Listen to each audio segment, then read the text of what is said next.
Okay, so um, we've been taking a look at the five possible uh, variations, and we started out with split long notes, and then we did lead-in notes. So let's go to the next one in order of simplicity, and that would be, I think I'm going to go to the simplify variation. Okay, so let's see what happens. Let's go to bar 1 because that's already simple, right? We've got 4 quarter notes, and let's see what this simplify thing does. Okay, first it looks like we have that range again. Yeah, we've got the range. So our range of simplify goes from 1 to 20, and then the note in the middle uh, is the number of simplifies we're going to do. Let's see. So it says simplify joins neighboring notes to make a simpler phrase. Set the number of simplification steps. Okay, so that number is a simplification step. So if we select 1, see what's going on. Okay, so yeah, this looks pretty straightforward. So what it's doing is it's joining the E and the F into one note. Okay, that's how it's simplifying it. So it's literally uh, reducing the total number of notes in the measure. That's what it's doing, reducing the number of notes. Now we only have 4 notes in this measure, so if we have 4 and we reduce it by 1, we get 3. Okay? Now, if we select 2, predictably it's going to turn the E and the F into an E, right? Although it could turn the E and the F into an F, right? So let's see which direction it goes.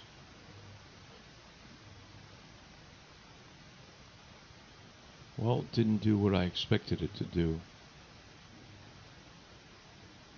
Okay, I see the first simplification is beats 3 and 4 are joined, but it didn't join the first 2 beats.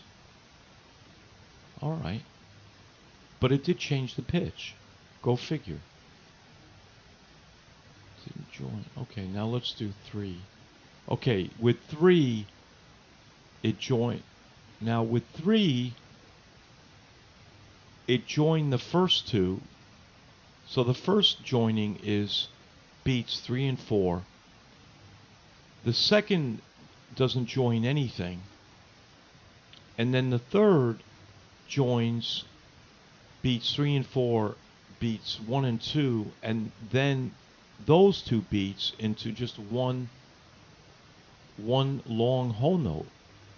It seems like it skipped a joining in the 2. I'm sure there's a reason for that has to do with maybe the connecting notes. Yeah, there we go. You see, this points out something really important about the melody editor, and that is that there's an interplay with the different variations, and that makes it a little bit more difficult to kind of understand what each variation is doing individually. Okay? Because the variations affect each other. And that's really the way you want it. But it just makes it a little bit more, it makes it more complicated to explain. But any event, yeah. Simplify. If we just look at, if we take off the other variations, then it becomes really clear. So 1, it just joins the 2 quarter notes on beats 3 and 4. Okay. 2, it's going to join the 2 quarter notes on beat 1 and 2. right? With 2. And that's exactly what it does. Okay, so there's 2 joinings with 2 simplification steps. And then with 3, it's going to join the 2 E's into one note. Okay? That's how it works. It is a pretty simple variation. You can adjust the number of simplification steps, and a simplification boils down to taking 2 adjacent notes, 2 notes that are next to each other, and joining them into one note. Okay? Now, the last thing I want to look at is, it seems like, at least in this measure, the joining happens with, it starts with the 3rd beat and changes the pitch of the 4th beat, and it starts with the 1st beat and changes the pitch of the 2nd beat. Okay, so I'm not sure if that's how it works with all the measures, but that's what it's doing here. Okay, because it could have changed the E up to an F by joining it, but it looks like it takes the earlier note and joins the adjacent note into it. In other words, it brings it down. Or if the adjacent note was below it, like instead of an E and an F, we had an E and a D, I'm pretty sure it's going to take the D and move it to an E. Okay? All right. So let's see. Now, it's pretty boring. It didn't do much on measure 1 because that's such a simple melody or motive to start with. But let's look at bar 4. That's our busiest and our most rhythmically complex motive or bar. So I'm going to take a wild guess here that when we apply simplify, it's going to take the 2 notes on beat 4, those 2 Fs, and make it into an 8th. Okay? I'm guessing that it always starts to the right. In other words, to the last beat, the 4th beat. All right, let's see. So simplify, and we just choose 1. And it didn't do what I thought it would do. So it chose 1. What did it do? So you have 2 Fs, 2 8-note Fs on beat 4. I hit simplify. Wow. I thought it was going to join those notes. And what did it do? Well, it joined. If we go to bar, it looks like it joined the 16th note D and G, those 2 16ths. It joined those, and it joined the 2 Fs, 8-note Fs, and turned those 4 notes into 2 notes, and the rhythms are dotted 8s. Yeah, they're dotted 8s. Boy, oh boy, that is not what I expected at all. And that's probably, you know what? I'm gonna, that's so complicated. I'm gonna have to, in order to understand that, we'd have to turn the other variations off. And again, that's what I was saying. That some of these variations, I mean, you can't easily predict what it's going to do because of the other variations being applied. You can see what happens when you only have one variation, but when you start to have more than one variation, there's an interplay, and it makes it hard to kind of, you know, actually piece out or tease out what the variation is doing. Having said that, does it really matter? And the answer is no. Because the way this thing works is, you know, you try it and you listen and you see if you like the musical result. I mean, that's really the test. So, I mean, let's just try that since we were playing with it. We'll do one. You know, without even hearing it, just looking at it, I'm not going to like it. Definitely not with the loop, because we're ending up on two E's, and then we're going into the first measure has another E, and that's going to get repetitive.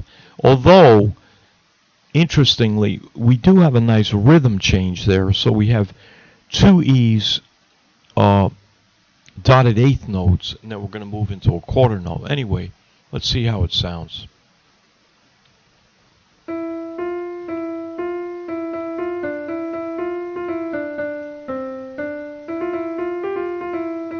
No, that doesn't work at all, particularly the rhythm. Okay, that answers that. No question, that's a disaster. Okay, so let's take off that simplify. All right, now let's try it on the third measure.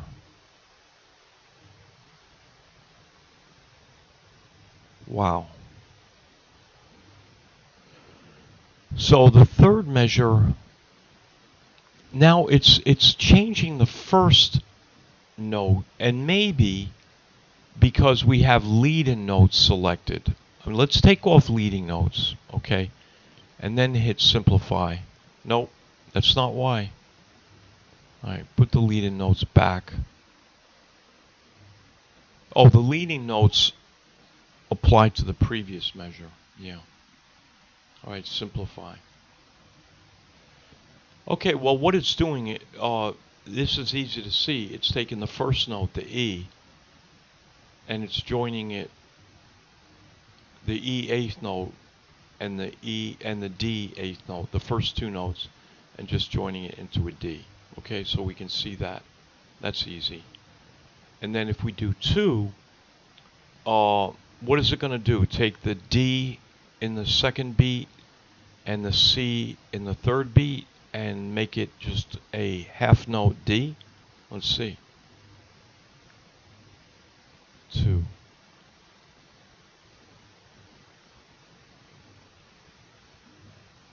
Okay, here's 1. We go to 2. 2 doesn't do anything. I think we have to go to 3. Yeah. We go to 3, and what it's doing is it's joining the first two quarter notes into a half, right? So we got an E and a D on beats 1 and 2, and we go 3, it joins those into an E. Yep. Now if we go 4, no change. Okay? So we can see what it's doing. Again, it's kind of hard to predict exactly, anticipate exactly what's going to happen because of these other variations. But we get immediate feedback. So with 1,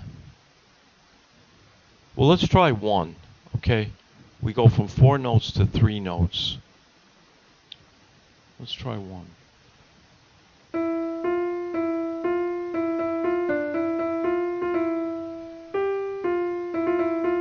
That's not bad. We kind of, so we slow down.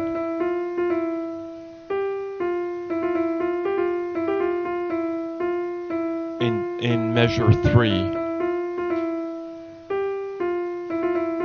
I mean, I don't like the E on the first half note E,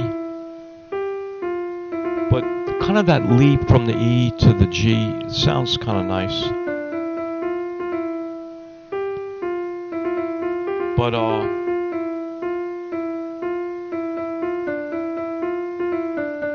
yeah, definitely, that's not an improvement.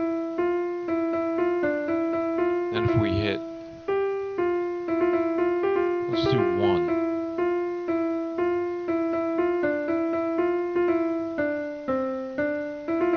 No, don't really like that. Yeah. Okay.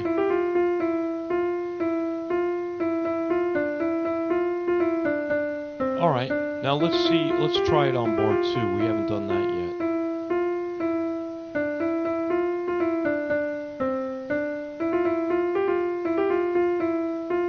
What's it doing? So the first 3 notes on bar 2 are being joined.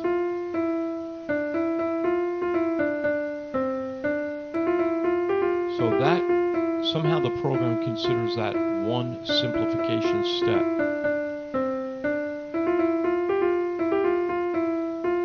Let's see if we turn off connecting notes. Yeah, see, the connecting notes changes what the simplify will do. There's an interconnection. But if we take off connecting notes and we hit simplify, it just takes those 2 notes and joins them. So it takes the E and the F, both quarter notes, and makes it a half note E. Yeah. But with the connecting notes,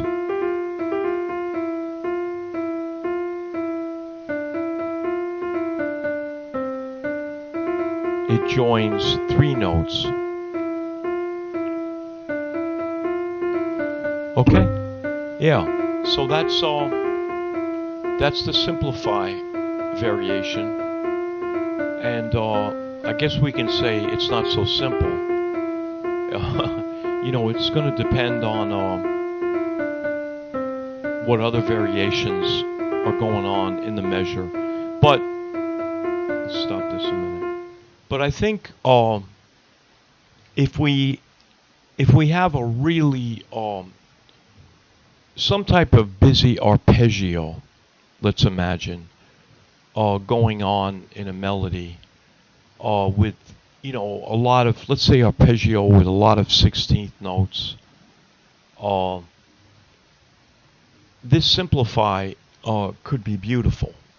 It could really balance things out, because, you know, a lot of straight 16ths would tend to get, it's rhythmically boring. It's quick and kind of fast moving, but it's going to be repetitive. So the simplify is probably going to be more musical when you have a measure that's a lot more busy to start with. Okay? But if you're starting with a simple, a very simple melody or motive, and then you apply it like we are here with the 4 quarter notes, and then we apply simplify, it's really going to reduce. So even if we do 1, I mean, you know, you're immediately kind of reducing your musical variation there, which you might want to do in some cases. You know, might be just the thing.